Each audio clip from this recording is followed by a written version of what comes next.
इस स्टोरी में रीबॉर्न होने के बाद एमसी को एक यूनिक एबिलिटी मिलती है। वो जो कुछ भी इमेजिन करता है वो रियलिटी बन जाता है। फॉर एग्जाम्पल, किसी जख्म को हील करने के लिए उसे बस इमेजिन करना होगा कि वो ठीक हो गया है। परफेक्ट बॉडी पाने के लिए कोई ट्रेनिंग नहीं, सिर्फ इमेजिनेशन चाहिए। किसी भी तरह की एलिमेंटल मैजिक को इस्तेमाल करने के लिए बस वो खुद को वो कास्ट करते हुए इमेजिन करता है।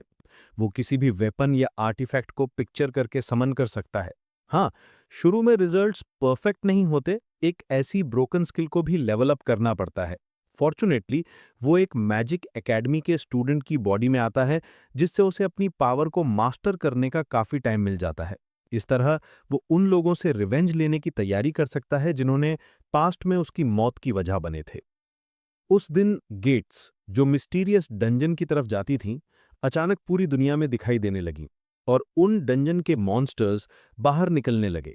ह्यूमैनिटी इन क्रिएचर्स के सामने पावरलेस थी और केवल वही लोग उन्हें रोक पाए जिन्होंने मैजिकल एबिलिटीज अवेकन की थीं।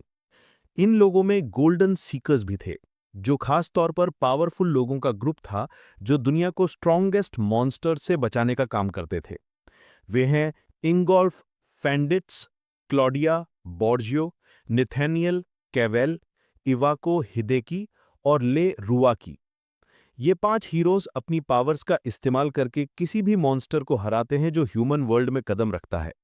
पर वे हमेशा बाकी ह्यूमन पॉपुलेशन के लिए अच्छा नहीं सोचते थे। जैसे ही एक सिविलियन को एक मॉन्स्टर कॉर्नर करता है, इंगॉल्फ क्लॉडिया को विक्टिम्स की हेल्प करने का ऑर्डर देता है, पर वो उनकी परवाह नहीं करती और मूव नहीं करती। ऐसा लगता है कि वो आदमी एक ओगर के हाथों पकड़ा जाने वाला है। पर मॉन्स्टर के फेस पर गोल्डन सीकर्स के आखिरी मेंबर और लीडर मिसातो कियो एक किक मारता है। वो स्माइल करता है और सबको बताता है कि वो बाकी मॉन्स्टर्स का ख्याल खुद रख लेगा। वो ये पक्का करने के बाद कि सब ठीक है, वो छलांग लगाता है और अपने हाथ में एक बड़ी एनर्जी ब्लास्ट चार्ज करता है, जिसका इस्तेमाल करके वो एक ह्यूमन रैकिंग बॉल की तरह मॉन्स्टर्स के बीच से चार्ज करता है और उन सभी को तुरंत खत्म कर देता है। बाकी लोग बस ऑ में देखते रह जाते हैं क्योंकि वो मॉन्स्टर्स के मैसिव होल्ड को अकेले ही खत्म कर देता है। पर उसका इतना स्ट्रांग होना एक्सपेक्टेड था। आफ्टर ऑल, अपनी टाइम मैजिक से वो फ्यूचर देख सकता था और वो हमेशा जानता था कि मॉन्स्टर आगे क्या करेगा। स्ट्रेंथ के इस लेवल पर मिसातो अब ह्यूमन नहीं रहा। कुछ ही मिनट्स में मॉन्स्टर्स की आर्मी सड़कों के चारों ओर मरी पड़ी थी और मिसातो आखिरी मॉन्स्टर का सामना करता है। वो भी दूसरों की तरह आसानी से गिर जाता है और अब मिसातो फाइनली रिलैक्स करता है क्योंकि उसने लोगों की पीस को बचा लिया है। अब उसके लिए बस गेट को सील करना बाकी है ताकि और मॉन्स्टर्स बाहर ना आ सकें। ठीक जैसे ही वो गेट को सील करता है, एक ब्लास्ट उसे डंजन के अंदर उड़ा देता है और वो अपनी सील के पीछे ट्रैप हो जाता है। उसके 5 टीममेट्स बाहर से उसे देखते हैं, बिना किसी परवाह के।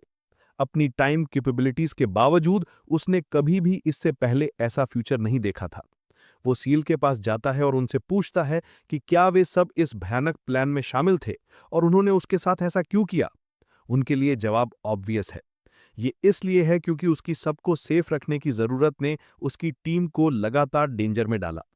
वो टाइम एट्रीब्यूट मैजिक का यूज करने वाला लेवल 100 मॉन्स्टर बन गया, जबकि उसकी बाकी की टीम बस पैसा कमाना चाहती थी। अब वे उससे तंग आ चुके हैं और ये समय है कि वे उसे सील कर दें, ताकि वे लोगों की भलाई से ज्यादा वर्ल्ड पर कब्जा करने पर फोकस कर सकें। ये कहकर टीम उस आदमी पर हंसते हुए चली जाती है जो मरने वाला है। मिसातो सील पर पाउंड करता है और रेस्क्यू की डिमांड करता है, पर वे दूर जाते हुए उसे एक ग्लेंस भी नहीं देखते। वो यकीन नहीं कर पाता कि वो इतने सेल्फिश रीजंस के लिए उसे बिट्रे करेंगे, खासकर तब जब उसके सारे एफर्ट्स दुनिया को मॉन्स्टर से बचाने के लिए थे। वो नहीं समझ पाता कि वे सब कुछ जो उन्होंने साथ में किया, उसके बाद भी वे उसके साथ ऐसा क्यों करेंगे। और उसके पास ये पता लगाने का टाइम भी नहीं है क्योंकि डंजन के मॉन्स्टर्स को पता चलता है कि वो डंजन में ट्रैप हो गया है और वो उसकी तरफ आने लगते हैं। मिसातो इंस्टिंक्टिवली पलटकर फाइट करने की कोशिश करता है, पर उसका सामना हंग्री पावरफुल मॉन्स्टर्स की मैसिव वॉल से होता है। वो अपनी फ्यूचर विजन का यूज करके वो फ्यूचर ढूंढने की कोशिश करता है जहां वो सरवाइव कर सके, पर हर एक फ्यूचर उसकी अनअवॉइडेबल डेथ पर खत्म होता है। ऐसा लगता है कि उसका फ्यूचर अब एग्जिस्ट नहीं करता है और ये सच में उसका एंड है। मिसातो एक कावट की तरह हार नहीं मानना चाहता। वो मॉन्स्टर्स की ओर एक गोल्डन फिस्ट के साथ दौड़ता है, डिटरमिन्ड है कि वो उनमें से जितने हो सके उन्हें मार गिराएगा और फ्यूचर बदल देगा। इन दी एंड, हालांकि सैकड़ों मारे गए हैं, थाउजेंड्स अभी भी उसकी तरफ बढ़ रहे हैं। जब वो अपने खून से लथपथ जमीन पर घुटने टेक देता है, तो उसे एहसास होता है कि उसके पास डेथ को एक्सेप्ट करने के अलावा कोई चॉइस नहीं है। पर अगर वो मरने भी जा रहा है, तो वो ये पक्का करेगा कि बात यहाँ खत्म ना हो। जैसे ही मॉन्स्टर्स उसके ऊपर ढेर हो जाते हैं, वो डेस्परेटली ये पक्का करने की कोशिश करता है कि उसकी डेथ बेकार न जाए। वो अपने शरीर में टाइम एट्रीब्यूट चार्ज करता है, इस इंटेंशन से कि वो रीइंकारनेट होगा और स्ट्रॉन्गर बनेगा, ताकि वो अपनी स्ट्रेंथ के पीक तक पहुंच सके। एक बार जब वो रीइंकारनेट्स होगा, तो वो उन्हें बिट्रेल और डेथ के लिए रिवेंज जरूर लेगा। उसके शरीर में सारा रेज और डिस्पेयर तब तक बढ़ता रहेगा जब तक वो उनसे रिवेंज लेने के दिन तक नहीं पहुंच जाता। एक आखिरी पुश के साथ वो टाइम मैजिक एक्टिवेट करता है, जिससे पूरा एरिया एक ब्राइट गोल्डन लाइट से कवर हो जाता है। जब मिसाथो दोबारा आंखें खोलता है, तो वो एक अलग जगह पर बहुत यंगर बॉडी में होता है। वो हॉस्पिटल बेड से खड़ा होता है और मिरर में देखता है। इस नई बॉडी का फेस यंगर है और बाल छोटे हैं, और जैसे ही वो मिरर पर अपना हाथ रखता है, उसे एहसास होता है कि रीइंकारनेशन ठीक वैसे ही काम किया जैसा उसने इंटेंट किया था। अभी वो हॉस्पिटल में लग रहा है, पर इस जगह पर ऐसी मेडिसिन्स हैं जिनसे वो फेमिलियर नहीं है। इंसिडेंट को कई साल बीत चुके होंगे, और वो बस उम्मीद करता है कि ज़्यादा टाइम नहीं हुआ है ताकि वो उन लोगों से रिवेंज ले सके जिन्होंने उसे बिट्रे किया था। बेड के बगल की टेबल पर उसे एक स्टूडेंट आईडी मिलता है, जो उस बॉडी के पिछले ओनर का होना चाहिए जिसका वो अब इस्तेमाल कर रहा है। कार्ड पर डेट से वो बता सकता है कि इंसिडेंट को कम से कम 20 साल हो चुके हैं, मतलब कि उसके पास अभी भी टाइम होना चाहिए उन्हें ढूंढने का। स्टूडेंट का नाम असाए उसके है, और उनके पास लेवल 1 पर वॉइड एट्रीब्यूट है। उस एट्रीब्यूट को देखकर मिसातो अपनी लक पर मनेकली हंसता है। अपनी प्रीवियस लाइफ में वो अपने कॉमरेड्स द्वारा अपनी टाइम एट्रीब्यूट के कारण स्ट्रॉन्गेस्ट होने के लिए फियर किया जाता था, पर जैसे जैसे वो इम्प्रूव हुआ, उसे रियलाइज हुआ कि वो और स्ट्रॉन्गर नहीं बन सकता। ऐसा इसलिए था क्योंकि हालांकि उसकी क्लेयरवॉयंस दुनिया के बारे में सब कुछ देख सकती थी, पर वो भी वॉइड एट्रीब्यूट की पावर की ट्रू डेप्थ को नहीं देख सकता था। पर अब ये बॉडी जो उसके पास है, उसमें एक मिस्टीरियस पावर है, और मिसातो को उसके लिए सॉरी फील होता है। ऐसा इसलिए है क्योंकि वॉइड एट्रीब्यूट इतना रेयर और अनएक्सप्लोर्ड है कि ये ऐसी चीज भी है जिसे कोई ट्रेन करना नहीं जानता। यही शायद वजह है कि लड़का अभी भी लेवल 1 पर है। उसे कई बार मॉक भी किया गया होगा कि उसके पास कोई एट्रीब्यूट नहीं है, भले ही अननोइंगली उसके पास स्ट्रॉन्गेस्ट एट्रीब्यूट था। अब जब वो जानता है कि वो किस सिचुएशन में है, तो मिसाथो उस लड़के से प्रॉमिस करता है कि वो उसका नाम दुनिया भर में स्ट्रॉन्गेस्ट एडवेंचरर के रूप में जाने देगा। अपनी क्लियरवॉइंस एबिलिटी के कारण मिसाथो जानता है कि वॉइड एट्रीब्यूट को कैसे ट्रेन करना है, और इस पावर से वो दुनिया में एब्सोल्यूट स्ट्रॉन्गेस्ट बन जाएगा। एक बार जब वो इस वीक लेवल 1 बॉडी को कुछ ट्रूली पावरफुल में ट्रेन कर लेगा, तो वो ये सुनिश्चित करेगा कि उसके पास्ट लाइफ के ट्रेटर्स को उसे बिट्रे करने और उसकी डेथ का कारण बनने पर रिग्रेट हो। उनसे रिवेंज लेने के लिए मिसाथो को इस किड को लेवल 1 से आगे ले जाना होगा। वो अपनी पास्ट लाइफ में उनसे डेफिनेटली ज्यादा पावरफुल था, पर अब वो बस एक टीनेजर है। वॉइड एट्रीब्यूट, जैसा कि नाम सजेस्ट करता है, निहिल के कंट्रोल से जुड़ी एक तरह की मैजिक है। ये एबिलिटी यूजर को रियलिटी में अपनी इमेजिनेशन को फ्रीली प्रोजेक्ट करने देती है।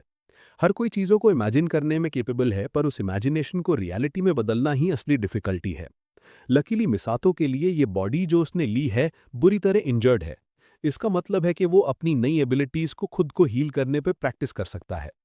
उसे बस अपनी इंजरीज को धीरे धीरे हील करते हुए विजुअलाइज करना है। अगर वो फोकस करता है, तो वो इमेजिन कर सकता है कि उसके शरीर की हर एक सेल मैजिक से रीस्टोर हो रही है। धीरे धीरे जैसे ही वो पहले अपने आर्म पर मैजिक अप्लाई करता है, मैसिव ब्रूज धीरे धीरे खुद ही हील होने लगता है। ये अभी के लिए बस रुडिमेंट्री कास्टिंग है, इसलिए रिकवरी स्पीड ज़्यादा अच्छी नहीं है, और वो बता सकता है कि आर्म का अंदरूनी हिस्सा पूरी तरह हील नहीं हुआ है, पर यह फिर भी बहुत प्रॉमिसिंग प्रोग्रेस है। अगर वो अपनी सारी वुंड्स को हील करने के लिए एबिलिटी का इस्तेमाल करता रहेगा, तो उसका लेवल धीरे धीरे समय के साथ बढ़ेगा। इमेजिनेशन को रियलिटी में कन्वर्ट करने की एबिलिटी भी समय के साथ इंप्रूव होगी, जैसे वो उसका इस्तेमाल करता रहेगा। जैसे जैसे वो लेवल्स अप करेगा, इस बात का स्कोप भी बढ़ाएगा कि वो किस तरह की इमेजेस को रियलिटी में कन्वर्ट कर सकता है। उस स्टेडी डेवलपमेंट के थ्रू वो बहुत सारे डिफरेंट तरह की मैजिक का इस्तेमाल कर पाएगा, और फिर वो इवेंचुअली बहुत सारे डिफरेंट तरह की मैजिक का इस्तेमाल कर पाएगा। बात यहाँ तक आ जाएगी कि जहाँ यूजर अपने मन में जो पिक्चर बनाता है, उसे रियलिटी में परफेक्टली क्रिएट किया जा सकता है, जैसे ही वो अपनी नई एबिलिटीज के पोटेंशियल एप्लीकेशंस के बारे में सोचता है। एक डॉक्टर दरवाजे से अंदर आता है और शॉक्ड है कि वो फाइनली जाग गया है। मिसाडो उठने की कोशिश करता है पर डॉक्टर उसे बैठने को कहता है क्योंकि मॉन्स्टर के अटैक के बाद वो सीरियसली इंजर्ड था। ये पहली बार है जब मिसाडो ने सुना कि उसकी बॉडी के फॉर्मर ओनर के साथ क्या हुआ था। ये सच में बहुत बुरा रहा होगा क्योंकि डॉक्टर शॉक्ड है कि वो होश में भी आया है। डॉक्टर सोचता है कि ये मिरेकल जरूर सेंट्स के ब्लेसिंग की वजह से है। मिसाडो ने सेंट्स शब्द पहली बार सुना है पर डॉक्टर के लिए ये कॉमन नॉलेज है और वो शॉक्ड है कि मिसाडो को उसके बारे में नहीं पता। वो पेंटाग्राम सेंट्स की सेंट्स के नाम से जानी जाती है पर मिसाडो को ये भी नहीं पता कि वो क्या है। डॉक्टर उसके बेसिक नॉलेज की कमी का कारण उसकी सीवियर इंजरीज के बाद होश में आने को देता है।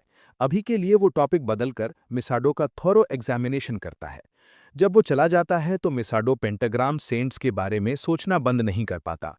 शायद वो पिछले 20 सालों में आए क्लैन्स या एडवेंचरर्स में से हैं। लेवल अप करने पर फोकस करने के साथ साथ उसे ये भी समझना होगा कि पिछले 2 डेकेड्स में क्या बदला है। वो बेड साइड टेबल से रिमोट उठाता है और एक न्यूज स्टेशन लगाता है। संयोग से वो 20 साल पहले हुए एस क्लास डंजन डिजास्टर पर एक स्पेशल प्रोग्राम चला रहा है।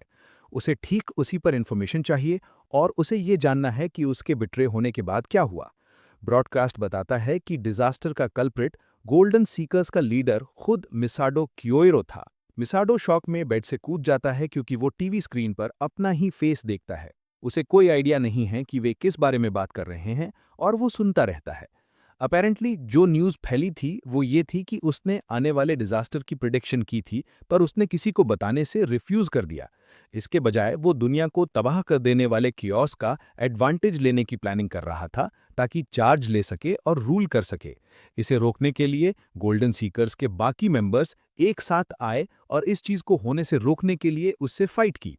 मिसाडो को हराने के बाद गोल्डन सीकर्स के बचे हुए मेंबर्स ने खुद को पेंटाग्राम सेंट्स नाम दिया और एक फियर्स बैटल के बाद उन्होंने डंजन को सील किया और दुनिया को बचाया। ये फॉल्स ट्रुथ अब एक कॉमन नॉलेज है जिसके बारे में पूरी दुनिया जानती है और पेंटाग्राम सेंट्स कई अलग-अलग एरियाज में दुनिया का नेतृत्व करने के लिए आगे बढ़ चुके हैं। मिसाडो न्यूज़ ब्रॉडकास्ट बंद करता है और शॉक में विंडो से बाहर देखता है। शॉक अनकंट्रोलेबल लाफ्टर में बदल जाता है क्योंकि वो समझ जाता है कि उसके जाने के बाद क्या हुआ। उन्होंने ना केवल उसे बिट्रे किया बल्कि उन्होंने उसके नेम और डिग्निटी को भी मड में घसीटा। उन्होंने उसे सैक्रिफाइस किया और शेमलेसली रिवॉर्ड्स रीप किए। एंड में अब दुनिया उन्हें हीरोज के रूप में सराह रही है जबकि वो रॉटिंग है।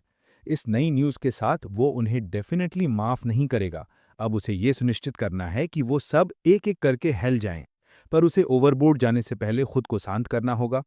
आफ्टर ऑल वो उनके द्वारा डिटेक्ट नहीं हो सकता क्योंकि वो अभी उनसे भिड़ने के लिए बहुत वीक है। पहली चीज़ जो उसे पता लगानी है वो ये कि वो कहाँ है और वो उन तक कैसे पहुँच सकता है। वो लड़के का फ़ोन लेता है और स्कैन करके पता लगाता है कि वो किस एकेडमी में पढ़ता है। जैसा उसने सोचा था, वो टोको एडवेंचरर ट्रेनिंग एकेडमी में पढ़ता है, जिसका हेड पेंटाग्राम सेंट्स में से एक इवाको हिडेई है। वो अभी-अभी जागा है और अब उसने सेंट्स में से एक को इतनी आसानी से लोकेट कर लिया है।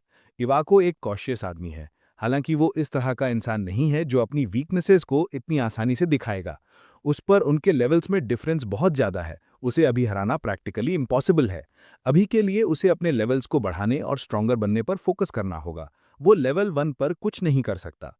पर एक बार जब वो एक एक्सेप्टेबल रेंज तक बढ़ जाएगा, तो वो ये सुनिश्चित करेगा कि इवाको उसका पहला टारगेट हो। कुछ वीक्स बीत जाते हैं और इवेंचुअली मिसाडो पूरी तरह से रिकवर हो जाता है और डिस्चार्ज होने की तैयारी कर रहा होता है। डॉक्टर को यकीन नहीं होता कि इतनी बुरी तरह इंजर्ड होने के बावजूद उसने इतनी स्पीडी रिकवरी की है। वो सोचने लगता है कि मिसाडो को सेंट्स से फिर से ब्लेस किया गया था, पर हमारा एमसी उसे वो सेंटेंस पूरा करने से पहले ही काट देता है। वो डॉक्टर को पक्का बताना चाहता है कि उसने अब तक जो कुछ भी अचीव किया है, वो उसकी अपनी पावर की वजह से था। ये कहकर वो हॉस्पिटल छोड़कर डॉक्टर को आखिरी बार फेयरवेल कहता है।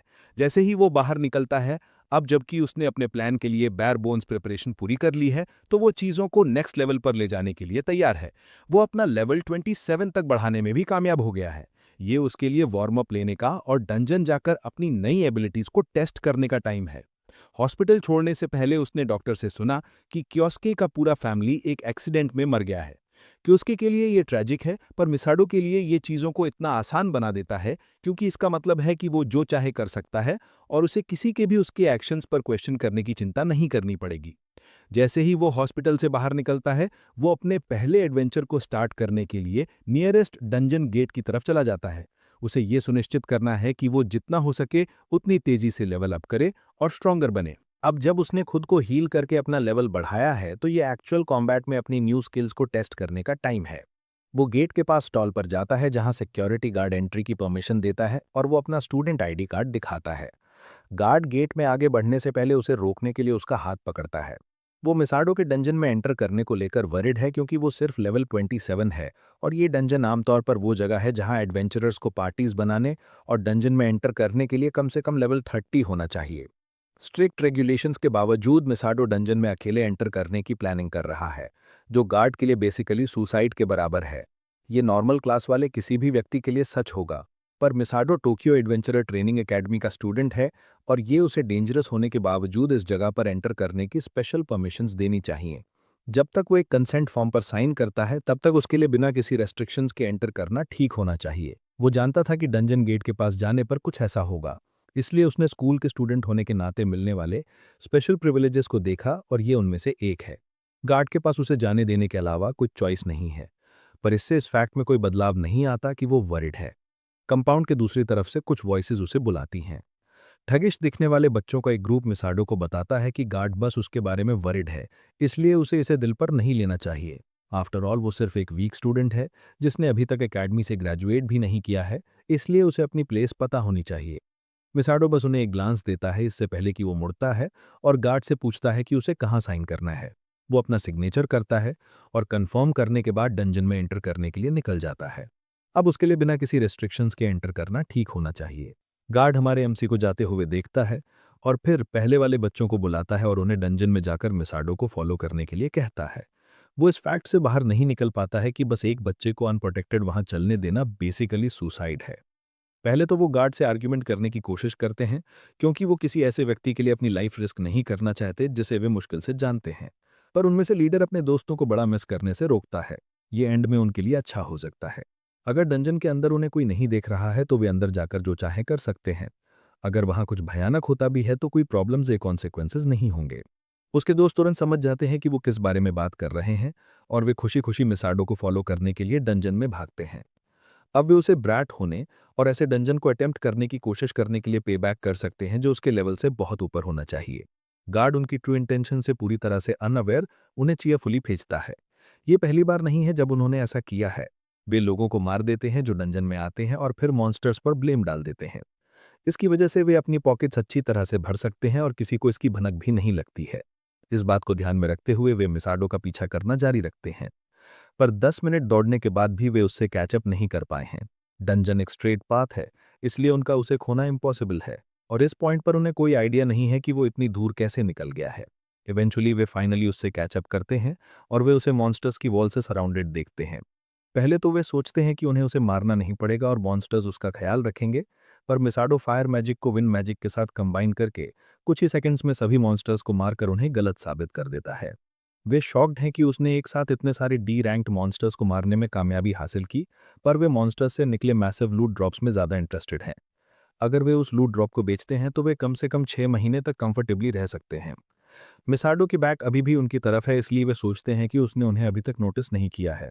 ये उनके लिए अटैक करने और उसे मारने का परफेक्ट टाइम है ताकि उन्हें रेयर लूट ड्रॉप मिल सके। तीनों एक्शन में आते हैं और उसे सराउंड कर लेते हैं।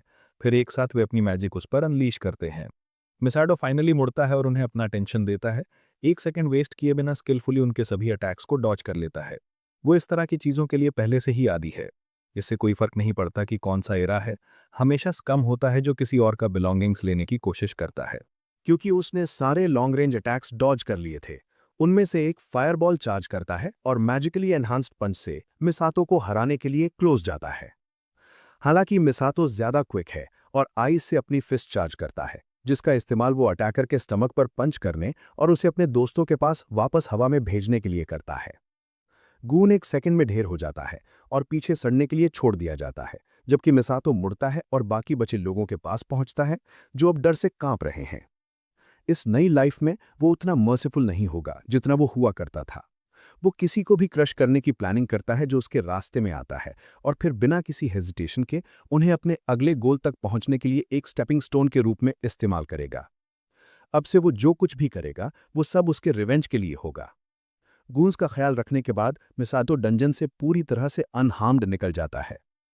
पर लड़कों के डिसअपियरेंस के कारण अकेडमी का एक टीचर ये देखने के लिए आता है कि क्या हुआ।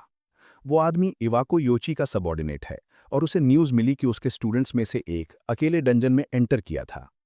हालांकि अपने स्टूडेंट को स्ट्रगलिंग देखने के बजाय उसे 3 नोविस हंटर एडवेंचरर्स जमीन पर मरे हुए मिलते हैं।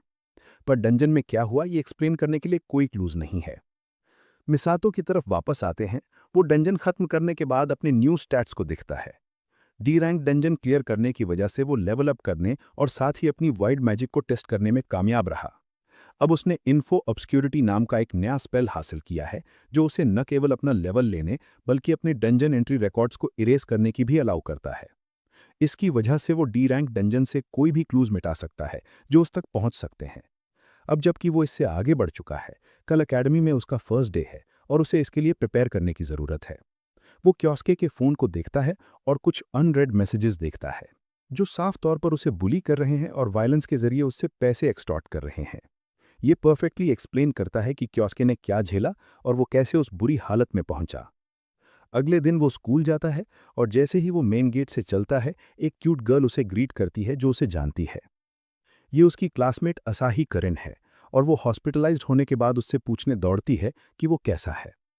ऐसा लगता है कि उसके स्ट्रगल्स के बावजूद कियोस्के के पास ऐसे लोग थे जिन्हें उसकी चिंता थी।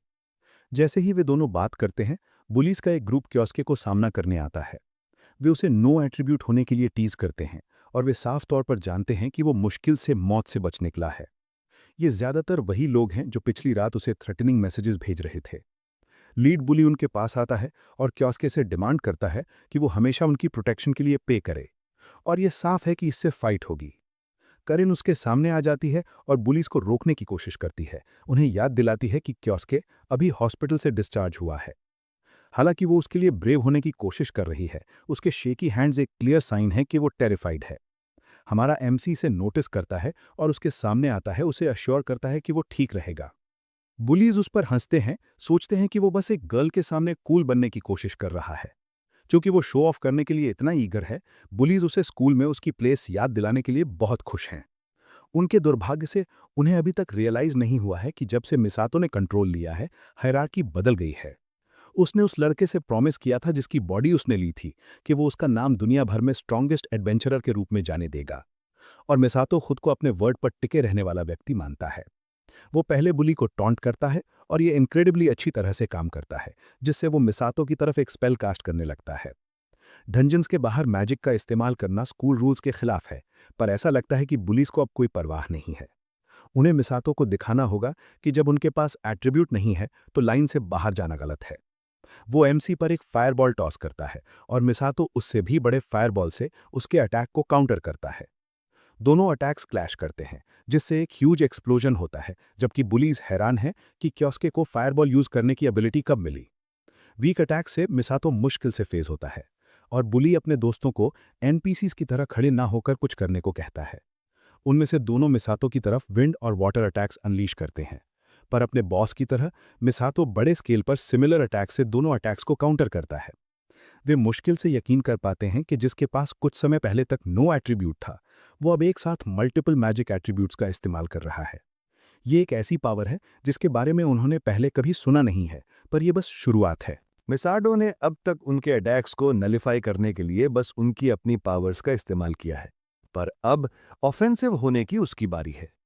वो उन्हें इंटिमिडेट करने के लिए अपने पीछे एक मैसिव फायरबॉल चार्ज करता है और उसके साइज के कारण वे डर कर भागने लगते हैं। जैसे ही वो उनकी तरफ कदम बढ़ाता है, मिसाडो सबसे नजदीक वाले को पकड़ लेता है, जो भागने की कोशिश करते हुए हेल्प के लिए चिल्ला रहा है। फिर वो लड़के से पूछता है कि क्या उसने कियोस्के को तब कोई हेल्प दी थी जब उसे इसकी जरूरत थी। लड़के का आंसर सुनने का वेट किए बिना वो उसे फेस से पकड़ता है और अपनी फिस्ट में एक मैसिव फायरबॉल चार्ज करते हुए उसे ऊपर उठाता है। वो जानता है कि गाय को क्या कहना है ये सुनने की कोई जरूरत नहीं है, क्योंकि उसके जैसे लोग हमेशा एक ही बात कहते हैं। इसलिए चाहे वो कुछ भी बकवास करे, ये मिसाडो की फिस्ट को उसके फेस पर क्रैश होने से नहीं रोकेगा। ये कहकर वो लड़के पर एक मैसिव ब्लो अनलीश करता है, उसे पीछे की तरफ हवा में भेज देता है और उसे एकेडमी कोर्ट यार्ड में अनकॉन्शियस छोड़ देता है। कैरन मुश्किल से यकीन कर पाती है कि ये वही क्याउस्के है जो पहले था, पर यह ऑब्वियस है कि उसके अंदर कुछ बदल गया है। अब क्याउस्के ऐसा नहीं होगा जिसे कोई भी पिक ऑन करेगा। वो स्ट्रॉन्गेस्ट एडवेंचरर बनने के रास्ते पर चलना शुरू कर देगा। अब जब उन्होंने देखा है कि मिसाडो सच में कितना पावरफुल है, तो बुलीज डेस्परेटली अपनी लाइफ की भीख मांगने लगते हैं। वो अपने गिरे हुए दोस्त को उठाते हैं और कोर्टयार्ड से लंगड़ाते हुए बाहर निकलते हैं। फिर भी शॉक्ड हैं कि हॉस्पिटल से डिस्चार्ज होने के बाद क्या उसके पूरी तरह से एक अलग व्यक्ति बन गया है। मिसाडो डिसअपॉइंटमेंट में साई करता है, आखिर इतनी सारी बातों के बाद बुली उतना पावरफुल नहीं निकला जितना वो सोचता था। वो कैरन के साथ स्कूल के अंदर चलता है और ये साफ है कि सभी स्टूडेंट्स ने कोर्टयार्ड में उसने जो किया वो देखा है। जब वो गुजरता है तो वे सब उसे घूरते हैं और आपस में विस्पर करते हैं। मिसाडो स्टेयर्स को नोटिस करता है और सोचता है कि क्या उसने इस तरह शो ऑफ करके बहुत ज्यादा अटेंशन खींच लिया है। जैसे ही वो कैरन के साथ चल रहा होता है, कोई क्राउड को चीरकर उस तक पहुंचने की कोशिश करता है, इससे पहले कि वो अपनी क्लास में एंटर करे। ये योइत्सुदाई है और वो क्लास से पहले कुछ क्वेश्चंस पूछने के लिए क्याउस्के के पास आता है। क्याउस्के को कोई आइडिया नहीं है कि ये गाय कौन है, पर वो एक अपर क्लासमैन जैसा दिखता है। उससे डील करना जरूर एक पेन होगा और वो चैट के इनविटेशन को श्रग ऑफ करने का फैसला करता है।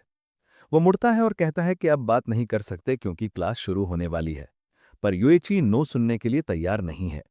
वो खुद को बाइटिंग द कैट का लीडर के रूप में इंट्रोड्यूस करता है, जो प्रिंसिपल इवाको ने स्कूल के लिए क्लैन बनाया है। ये तुरंत क्याउस्के का अटेंशन खींच लेता है और जैसे ही वो दरवाजा खोलने वाला होता है, उसका हाथ फ्रीज हो जाता है। देख करके उसने हमारे एमसी का अटेंशन खींच लिया है, वो फिर से पूछता है कि क्या उसके एक ब्रीफ चैट करना चाहेगा और अपना कुछ टाइम स्पेयर करेगा। चूंकि कॉन्टेक्स्ट बदल गया है, क्या उसके खुशी खुशी अपने अपर क्लासमैन के साथ चैट करने के लिए एग्री हो जाता है। वो चैट करने के लिए एक सेक्लूडेड प्लेस ढूंढते हैं और यूएची सीधे पॉइंट पर आता है। वो क्या उसके से पूछता है कि क्या वो वही है जिसने डी रैंक डंजन में मृत पाए गए एडवेंचरर्स को हराया था। आरएमसी अनजान होने का नाटक करता है, पर अंदर से वो सोच रहा होता है कि उसने जिस इंफॉर्मेशन को स्पेशली कंसील किया था वो बाहर कैसे आई। युएची कहता है कि उसने स्टाफ से सुना था कि उसके एकेडमी का एक स्टूडेंट डंजन में एंटर हुआ था और वो इन्वेस्टिगेट करने अंदर गया और डंजन के अंदर उसने नॉविसेस का हंट करने के लिए जाने जाने वाले इनफेमस क्रिमिनल्स के बॉडीज पाई। उस पर 10 मिनट पहले भी नहीं, क्या उसके ने अपने फेलो स्टूडेंट से लड़ने के लिए मल्टीपल एट्रीब्यूट्स का इस्तेमाल किया। हालांकि ये सब सच हैं, पर यूएचए जिस तरह अपने एविडेंस को प्रेजेंट करता है, इसका मतलब है कि वो हमारे एमसी की मैजिक के स्पेसिफिक्स को नहीं जानता है और उसके पास इस बात का भी कोई प्रूफ नहीं है कि उसने सच में उन नॉविस एडवेंचरर्स को मारा था। यूएचई ज्यादा अग्रेसिव हो जाता है और क्या उसके को स्पिट आउट करने और उसने जो किया उसे एडमिट करने का ऑर्डर देता है, पर हमारा एमसी काम रहता है और उसे बताता है कि आज सुबह उसने केवल सेल्फ डिफेंस में एक्ट किया, इसलिए वो पूरी तरह से नहीं जानता कि क्या हुआ। फिर वो अपनी जैकेट में पहुंचता है और स्टूडेंट आईडी कार्ड निकालता है, जिसे उसने एक फेक लेवल दिखाने के लिए ऑल्टर किया था। आईडी कार्ड कहता है कि वो जस्ट लेवल 1 है, जिसका मतलब वो इन सारी चीजों को करने के लिए इनफ स्ट्रांग नहीं हो सकता जिसका उस पर एक्यूज किया जा रहा है। उस पर उसके पास वॉइड एट्रीब्यूट भी है, जो एक पॉइंटलेस एट्रीब्यूट के रूप में जाना जाता है, जिसका मतलब ये भी हो सकता है कि आपके पास कोई मैजिक नहीं है। द फैक्ट कि क्या उसके बस एक नोबडी है और यूएचई का टाइम वेस्ट कर रहा है, उसे एंग्री करता है और वो जाने के लिए मुड़ जाता है। उसे बिना किसी रीजन के बुलाने के लिए अपोलोजाइज करता है। जाने से पहले वो क्यास्के को सस्पिशियस एक्ट करने से बचने की वार्निंग देता है, ताकि वो अपने सीनियर्स के लिए ट्रबल ना खड़ा करे। क्या उसके अपर क्लासमैन को स्माइल के साथ जाते हुए देखता है। इससे लगता है कि उसे कोई मिल गया है जो उसके फ्यूचर प्लान्स के लिए बेनिफिशियल होगा। अगर वो यूएचई को अपने अंदर कर लेता है तो सीनियर इवाको के पास जा सकता है, बिना प्रिंसिपल के वरिड हुए। अगली चीज जो उसे करनी है वो ये पता करना है कि यूएचई को अपना पॉन कैसे बनाए। ये उसके लिए एक एक्सपेरिमेंटल स्पेल को टेस्ट करने का परफेक्ट टाइम है। इस बीच यूएचई प्रिंसिपल इवाको से मिलने जाता है ताकि डी रैंक डंजन में हुई इंसिडेंट के रिपोर्ट दे सके। इवाको चुपचाप सुनता है, इससे पहले कि यूएचई को याद दिलाए कि उसके लिए मिस्टेक्स करना अनयूजुअल है। उसने अपने सबॉर्डिनेट को कई बार वार्न किया है कि उसे इस बात से केयरफुल रहना चाहिए कि वो किसे यूज करने के लिए चूज करता है। यूएचई अपने मिस्टेक्स के लिए अपोलोजाइज करता है और प्रिंसिपल के सामने बो डाउन करता है। सिचुएशन को जल्द से जल्द काम करने का प्रॉमिस करता है। इवाको झुकना जारी रखता है और अपने सबॉर्डिनेट के पास जाता है और उसे याद दिलाता है कि अगर ये बात पता चली कि उसने नोविसेस हंटर्स के साथ काम किया था, तो इसका बैकलैश प्रिंसिपल तक पहुंचेगा, जो एक पेंटाग्राम सेंट है। फिर वो स्टूडेंट को फेस से पकड़ता है और उसे बताता है कि अगर वो इस तरह की मिस्टेक्स करता रहा तो उसे एक हार्ट बीट में डिस्कार्ड कर दिया जाएगा। यूइची अपना सिर और नीचे झुकाता है और ओल्डर मैन को बताता है कि वो समझ गया। बाहर से वो पोलाइट और सबमिसिव लगता है, पर अंदर से यूइची इस फैक्ट पर भड़क रहा है कि उसे इस बूढ़े आदमी से डील करना पड़ रहा है। अगर उसे पता होता कि चीजें इस तरह खत्म होंगी, तो उसने नॉविस हंटर से ज्यादा हशमनी निकालने की कोशिश की होती। अब जब मेजर मैटर्स पर बात हो चुकी है, इवाको को अभी भी यूइची की स्टोरी पर पूरी तरह से यकीन नहीं है। उसके द्वारा दी गई रिपोर्ट के अनुसार जिस स्टूडेंट ने ये सारा मिस किया वो कम से कम एक थर्ड ईयर स्टूडेंट होना चाहिए, पर रिकॉर्ड्स के अनुसार कोई थर्ड ईयर स्टूडेंट हाल ही में डंजन में एंटर नहीं हुआ। इवाको को शक है कि जब वे नोविसेस का हंटिंग करने में बिजी थे, तब किसी मॉन्स्टर ने ग्रुप को हरा दिया और अब यूइची सिर्फ फेस बचाने के लिए डेस्परेटली झूठ बोलने की कोशिश कर रहा है। ये सोचने के बजाय कि अकेडमी स्टूडेंट्स में से एक अकेले नॉविस हंटर्स को हराने में कैपेबल है, ये सोचना ज्यादा रियलिस्टिक है कि यूइची बस झूठ बोल रहा है। जिस तरह से इवाको गलत हो सकता है, वो तभी है जब कुछ अनयूजुअल हुआ हो। यूइची को तुरंत पहले वाले वॉइड एट्रीब्यूट स्टूडेंट की याद आती है। वो इवाको से पूछता है कि क्या इस मैस में यूनिक एट्रीब्यूट के शामिल होने की पॉसिबिलिटी है। हालांकि ये प्लॉजिबल है, पर यह हाईली अनलाइकली भी है और इवाको को इस पर यकीन नहीं है। यूइची ने जो सुनना था वो सुन लिया और वो प्रिंसिपल से कहता है कि वो ये उस पर छोड़ दे। वो मैटर के रूट कॉज का पता लगाएगा और स्विफ्टली इससे डील करेगा, और वो जानता है कि क्योस्के से ही शुरुआत करने की ज़रूरत है। अगले दिन स्टूडेंट्स का एक ग्रुप डंजन में ट्रेनिंग कोर्स कर रहा है। वे सभी डंजन में मॉन्स्टर्स पर अपनी मैजिक अनलीश करते हैं, पर उनमें से कुछ बहुत स्ट्रांग है और स्टूडेंट्स पर जंप करके उन पर अटैक करते हैं। स्टूडेंट्स डेस्परेटली भागते हैं, जबकि यूइची उनके पास से दौड़ता है और पावरफुल मैजिक से मॉन्स्टर को बैग में ब्लास्ट करके, जिससे वो जमीन पर गिर जाता है। वो कामली स्टूडेंट्स को फॉर्मेशन ना तोड़ने और काम और ऑर्डरली रहने को कहता है। स्टूडेंट्स मावल करते हैं कि यूइची कितना अमेजिंग है, और वो इस फैक्ट पर शॉक्ड नहीं है कि प्रिंसिपल इवाको ने उसे बाइटिंग द कैट का लीडर चुनने के लिए चूज किया था। अब जब एरिया के सभी मॉन्स्टर्स का ख्याल रख लिया गया है, तो वो बाकी डंजन क्लियरिंग को स्टूडेंट पर छोड़ देता है और एक पर्सनल मैटर से डील करने के लिए चला जाता है। अब जब प्रेसिंग मैटर्स का ख्याल रख लिया गया है, तो ये उसके लिए वो करने का टाइम है जिसके लिए वो सच में यहाँ आया था। वो अपनी पॉकेट से एक पीस ऑफ ज्वेलरी निकालता है और क्या उसके की करंट लोकेशन रिवील करने के लिए उसे एक्टिवेट करता है। चेन्स एक मोमेंट के लिए ग्लो करती हैं, फिर डंजन में बहुत अंदर, बाकी स्टूडेंट से बहुत दूर एक डायरेक्शन में पॉइंट करती हैं। ये ठीक वैसा ही है जैसा यूइची ने सोचा था। कियोस्के के साथ डेफिनेटली कुछ अजीब हो रहा है और वो ये जानने के लिए डिटर्मिन्ड है कि क्या हो रहा है। ये वैसे भी उसके लिए बहुत बेहतर है, क्योंकि ग्रुप से भटकने वाले स्टूडेंट की डेथ के बारे में कोई दो बार नहीं सोचेगा। वो बस सबको बता देगा कि उसे कियोस्के डंजन के अंदर पहले से ही मरा हुआ मिला। इस तरह की ट्रेजेडीज वैसे भी डंजन्स में कॉमन अकरेंस है और वो इसके लिए रात को बिल्कुल भी नहीं सोएगा। जितना ज्यादा यूइची स्ट्रेंज स्टूडेंट के बारे में सोचता है, उतना ज्यादा उसे यकीन होता है कि कुछ ऐसा है जिसे उसे पता लगाने की जरूरत है। पहले नॉविस हंटर्स के साथ इंसिडेंट हुई और उसके बाद हॉस्पिटल से डिस्चार्ज होने के बाद कुछ नहीं बल्कि ट्रबल ही हुआ। जिन लड़कों ने कियोस्के को पीटा था, उन्होंने भी एक इंटरेस्टिंग स्टोरी दी जिसके बारे में वो और जानना चाहता है। जब उसने उनसे इंटेरोगेट किया, तो उन्होंने माफ़ी की भीख मांगी और दावा किया कि नो एट्रीब्यूट वाले लड़के ने उन सभी से एक साथ कन्फ्रंट किया और उन पर अटैक करने के लिए मल्टीपल टाइप्स ऑफ मैजिक का भी यूज़ किया। इतना ही नहीं, यहाँ तक कि उसी टाइप की मैजिक यूज़ करने के बाद उसने एक मैसिव फायर भी क्रिएट की जैसा उन्होंने पहले कभी नहीं देखा था। पूरी बात यूइची के लिए बिलीव करने के लिए बहुत ज़्यादा अनरियलिस्टिक है और वो ऑलमोस्ट पूरी तरह से श्योर है कि वो झूठ बोल रहे हैं। एक बार जब उसने लड़कों से जो जानने की ज़रूरत थी वो पूछ लिया, तब उसने उन्हें अकेला छोड़ दिया, पर अपने सबॉर्डिनेट्स को ये कहने से पहले नहीं कि उन्हें री एजुकेट करें और ये इंश्योर करें कि वो समझें कि अकेडमी का इनकॉम्पिटेंट लोगों से हारने वाले वीकलिंग्स के लिए कोई यूज़ नहीं है। वो दूर चला जाता है, जबकि लड़के दया की भीख मांगते हैं, पर मैटर डिसाइड हो चुका है और वो अपना माइंड चेंज करने की प्लानिंग नहीं कर रहा है।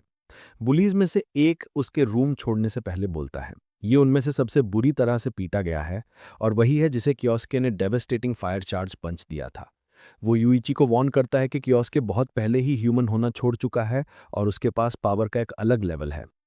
उसकी आंखों में फियर डेफिनेटली कुछ ऐसा नहीं है जिसे फेक किया जा सकता है, और just to be sure Yuichi ने कियोस्के को बाइटिंग द कैट द्वारा होस्ट की गई एक स्पेशल क्लास में रखा था। हालांकि लड़कों द्वारा क्लेम की गई सभी चीज़ों को शो ऑफ करने के बजाय उसने बस कुछ पावरफुल इल्यूजन्स क्रिएट किए जो वे क्लेम करते थे कि करने के आधे भी इंप्रेसिव नहीं थे। ये ज़्यादा लाइकली है कि कियोस्के ने अपनी फाइट के दौरान किसी तरह की मैजिक आइटम का इस्तेमाल किया और वो बस एक वीक नॉन एट्रीब्यूट है जिस पर अटेंशन देने की ज़रूरत नहीं है। वो ये भी श्योर है कि हमारे एमसी ने नॉविस हंटर्स का ख्याल रखने के लिए भी किसी तरह के अंडर हैंडेड मेथड का इस्तेमाल किया होगा। जैसे ही वो डंजन में और अंदर जाता है, वो एरिया के चारों ओर कुछ मॉन्स्टर कॉप्सेस पड़ी हुई नोटिस करना शुरू कर देता है। ये मॉन्स्टर्स ज़्यादातर कियोस्क के द्वारा हराए गए थे और ऐसा लगता है कि उन्हें फायर के सिंगल हिट से हराया गया था। एविडेंस को ठीक अपने सामने देखकर योइची को लगता है कि शायद वे लड़के सिर्फ एग्जैजरेटिंग नहीं कर रहे थे, पर पावर का लेवल जो वो देख रहा है वो अभी भी उसके लिए कोई बड़ी डील नहीं है और वो अपने टारगेट को ढूंढने के लिए डंजन में और अंदर चलना जारी रखता है। यहाँ तक कि पेंटाग्राम ड्रॉप आउट इवाको भी पावर के इस लेवल पर कुछ कर सकता है। इवाको की बात करें तो योइची को अभी वही करना पड़ रहा है जो वो कहता है, पर एक दिन बाइटिंग द कैट का लीडर ओल्ड मैन को सरपास करने और खुद पेंटाग्राम सेंट्स में से एक के रूप में उसकी प्लेस लेने की प्लानिंग करता है। वहां से वो वर्ल्ड पर रूल कर सकता है। बस इसके बारे में सोचना ही उसे मीनियाकली हंसने लगता है। उसे नॉविस हंटर्स से अपने कनेक्शन के बारे में किसी को पता नहीं चलने देना चाहिए। कियोस्के भी उसकी साइड में एक और थॉर्न है जिसके फ्यूचर में और ट्रबल पैदा करने की संभावना है। ये सुनिश्चित करने के लिए कि उसके ग्रैंड प्लान को अफेक्ट करने के लिए लिटिल एक्सीडेंट्स ना हो, उसे ये सुनिश्चित करना होगा कि कियोस्के का ख्याल जल्द से जल्द रखा जाए। चेन्स उसे डंजन के एक डेड एंड पार्ट तक ले जाती हैं और उसे यकीन है कि उसका टारगेट ठीक कॉर्नर के पास होना चाहिए। वो रूम तक पहुंचता है और कॉर्नर मुड़ता है सोचते हुए कि कियोस्के इस तरह की जगह पर क्या कर रहा होगा। उसके आंसर्स जल्द ही मिल जाते हैं क्योंकि वो स्टूडेंट को कामली मॉन्स्टर कॉप्सिस पर रेस्टिंग करते हुए देखता है, जैसे कि वो उसका वेट कर रहा हो। द मोमेंट वो कॉर्नर मुड़ता है, कियोस्के उसे लेट होने और उसे वेट कराने के लिए डांटता है। योई मुश्किल से बिलीव कर पाता है कि वो क्या देख रहा है। आफ्टर ऑल उसकी प्रेजेंस पूरी तरह से कंसील्ड होनी चाहिए थी, पर यह साफ है कि कियोस्के इतनी देर से पेशेंस के साथ उसका वेट कर रहा था। उसका माइंड दौड़ने लगता है क्योंकि वो सोचता है कि कियोस्के उसकी प्रेजेंस को नोटिस करने में कैसे कामयाब रहा। पर हमारा एमसी उसके थॉट्स को ठीक उसी तरह से रिपीट कर लेता है इससे पहले कि वो उन्हें सोचना भी खत्म कर सके। अननोन डिग्रीज तक पावरफुल होने के अलावा ऐसा लगता है कि हमारा एमसी अब थॉट्स भी पढ़ सकता है। ये योइची के लिए चिंता करने के लिए एक और प्रॉब्लम है, क्योंकि वो ये पता लगाने की कोशिश कर रहा है कि वो किसका सामना कर रहा है। अब कॉर्नर में छिपने का कोई रीजन नहीं है। योइची बाहर आता है और सीधे कियोस्के से पूछता है कि वो असल में क्या है। कियोस्के जवाब का आंसर नहीं देता है और इसके बजाय योइची की कॉम्प्लीमेंट करता है कि वो इवाको द्वारा पर्सनली चूज किया गया व्यक्ति है। पर फिर वो ये भी कहता है कि फीट ऐसी चीज है जिसे उसे एक बिग डील नहीं समझना चाहिए। जिस तरह से उसने नॉविसेस का हंट किया और उनसे पैसे एक्सटॉर्ट किए, वो एक कावर्डली एक्ट है, ठीक उसके मेंटोर इवाको की तरह। ये कुछ ऐसा है जो किसी को नहीं पता होना चाहिए। पर यह साफ है कि कियोस्के ने अपने अपर क्लासमैन को पूरी तरह से फिगर आउट कर लिया है। फिर हमारा एमसी सीधे अपने सीनियर का सामना करने के लिए कॉप्स पाइल से नीचे कूद जाता है। वो जानता है कि योइची दूसरों को टॉर्मेंट करने का एंजॉय करता है, पर ऐसा इसलिए है क्योंकि उसने कभी ये नहीं समझा कि हंट किए जाने पर कैसा महसूस होता है। अब जबकि उसने कियोस्के को क्रॉस करने का फैसला किया है, तो हमारा एमसी उसे ये सिखाने में बहुत खुश होगा कि हंट किए जाने पर कैसा महसूस होता है, और एंड तक वो योइची को डांस कराने के लिए अपनी मैजिक का इस्तेमाल करेगा। आज जो कुछ भी उसने देखा है, उसके बाद योइची खुद कंफर्म कर सकता है कि उसके कोई ऐसा व्यक्ति बन गया है जो इनक्रेडिबली डेंजरस है, जिसे वो इग्नोर नहीं कर सकता। वो फायर मैजिक से एक स्वॉर्ड एक्टिवेट करता है और पावरफुल स्टूडेंट के साथ बैटल के लिए प्रिपेयर करता है। अपनी एम्बिशन के लिए वो कियोस्के को किसी भी कीमत पर हराने की पूरी कोशिश करेगा।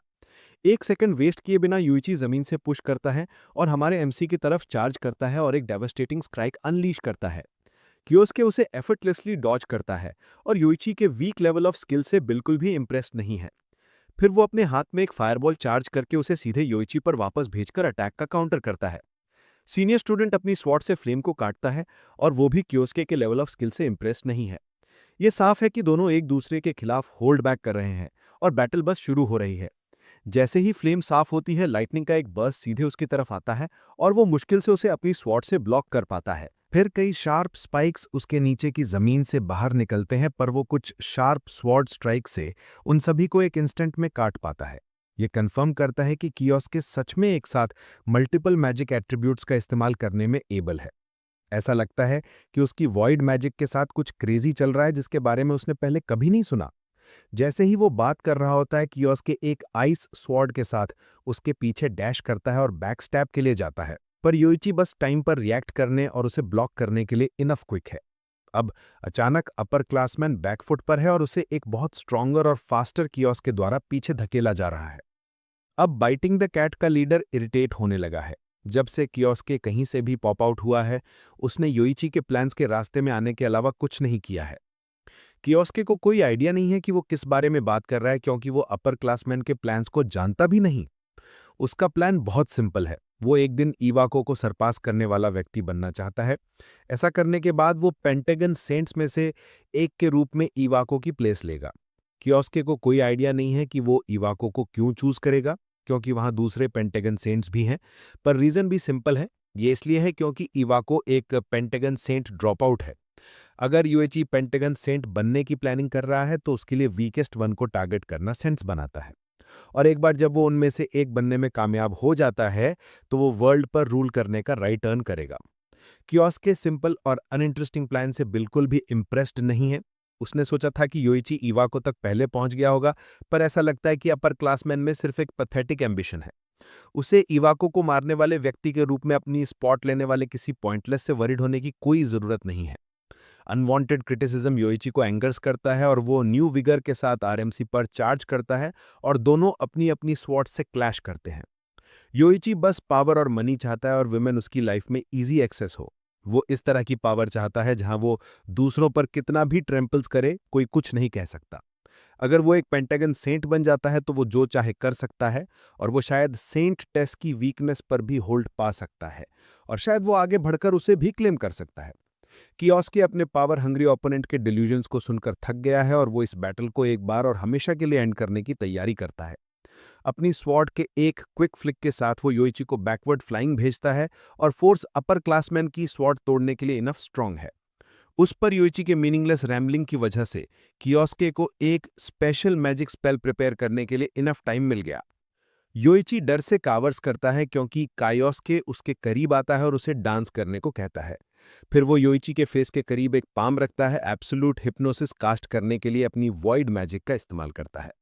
स्पेल को टारगेट की स्पिरिट को तोड़ने के लिए कुछ एफर्ट की जरूरत है, पर एक बार ये एक्टिवेट हो जाता है तो ये योइची को अपने ओपोनेंट की विल पर कंप्लीट कंट्रोल रखने की अलाउ करेगा। वो योइची को उठने का ऑर्डर देता है और एक इंस्टेंट में वो एक ज़ॉम्बी की तरह अपने पैरों पर खड़ा हो जाता है।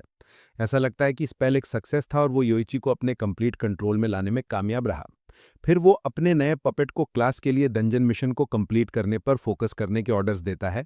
फिर बाद में उसे आगे क्या करना है इसके बारे में फर्दर इंस्ट्रक्शंस मिलेगी। फाइनली वो कियोस्के को नॉर्मल टोन यूज करने के लिए वापस जाने को कहता है क्योंकि उसका करंट टोन बहुत रोबोटिक है। ये कहकर योइची वापस आता है, पर अब वो पूरी तरह से कियोस्के के कंट्रोल में है।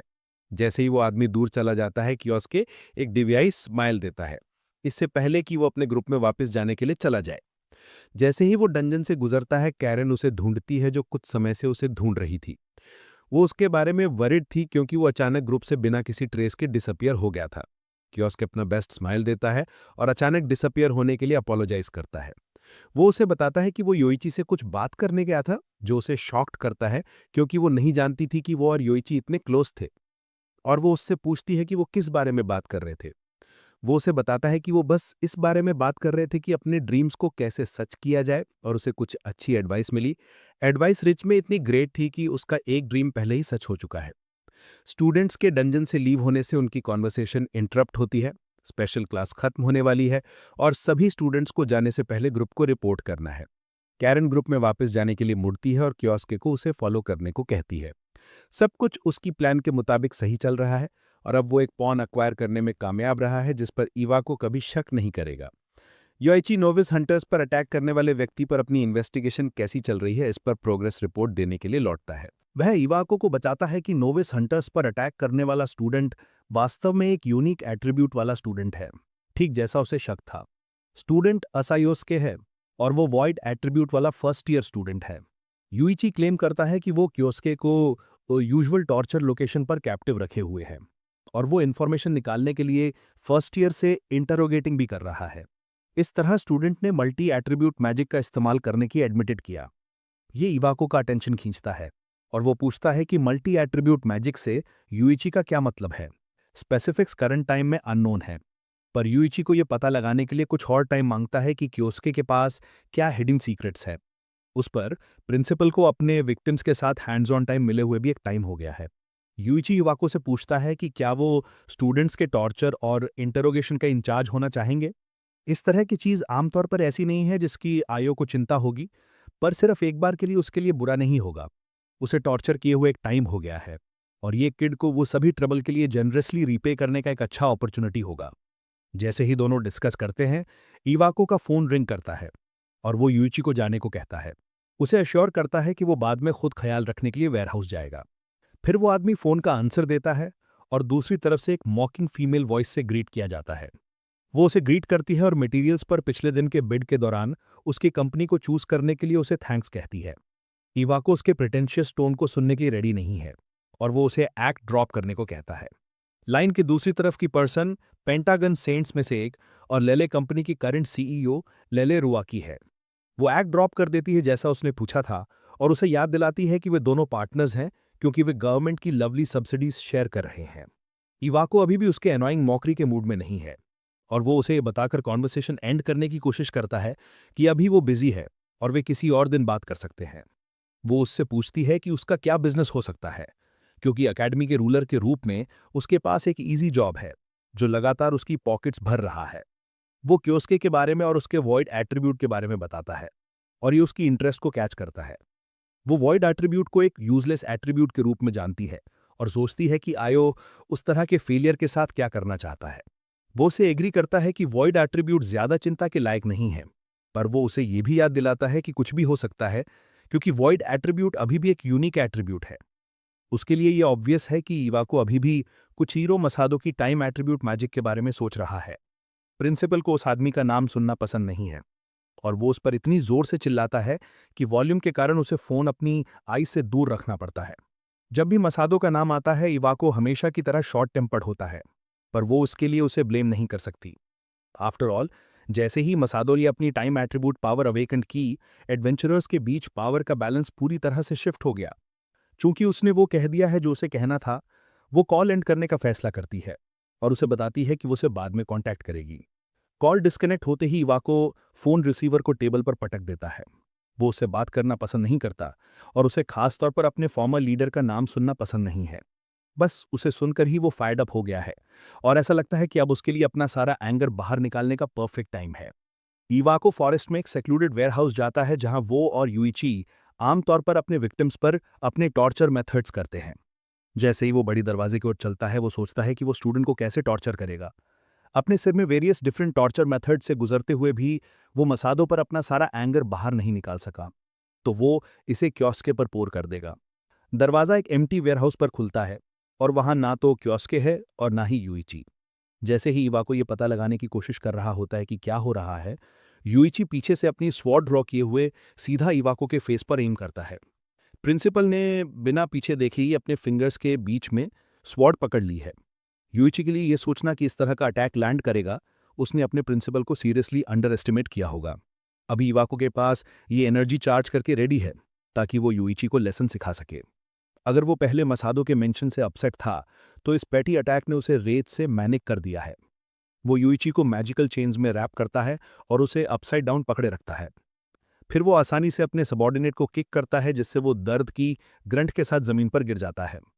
क्लियरली यूइची ने स्ट्रेंथ में अपने डिफरेंस को एक्नॉलेज किए बिना इवाको को चैलेंज करके रॉन्ग चॉइस किया। अब इवाको कल ये टाइम है कि वो उसे ब्रेक डाउन करे और उसकी सभी फूलिश डिजायर्स को डिस्ट्रॉय कर दे। पर इससे पहले कि वो यूइची को लेसन सिखा सके, उसके पीछे से एक स्टर्न वॉइस बोलती है और इस फैक्ट पर हंसती है कि इवाको अभी भी इडियट बना हुआ है।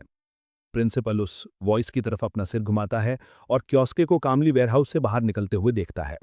वो इवाको को डांटना जारी रखता है, स्ट्रॉन्ग के सामने ग्रोवलिंग और वीक का एक्सप्लॉइटिंग करने के उसके लव को पॉइंट आउट करता है। ओल्डर मैन अभी भी उतना ही ग्रीडी और फूलिश है जितना वो हमेशा से रहा है। इवाको को अभी भी एहसास नहीं होता कि वो किससे बात कर रहा है और स्टूडेंट को याद दिलाने की कोशिश करता है कि वो एकेडमी के प्रिंसिपल से बात कर रहा है। पर कियोस्के बात करना बंद नहीं करता। वो इस फैक्ट को पॉइंट आउट करता है कि इवाको एक हिपोक्रिट है, क्योंकि अगर किसी ने अपनी सेल्फिश डिजायर से खुद को बर्बाद किया है तो वो डेफिनेटली वही है। ये इवाको के लिए लास्ट स्ट्रॉ है और वो डिमांड करता है कि कियोस्के उसे अपना स्टूडेंट नंबर दे ताकि उसे एक्सपेल किया जा सके। कियोस्के स्माइल करता है कि इवाको को अभी तक ये पता नहीं चला कि वो कौन है। उसने इस मोमेंट तक पहुंचने के लिए बहुत हार्ड वर्क किया है और अब फाइनली टाइम आ गया है कि वो और इवाको आपस में चैट करें।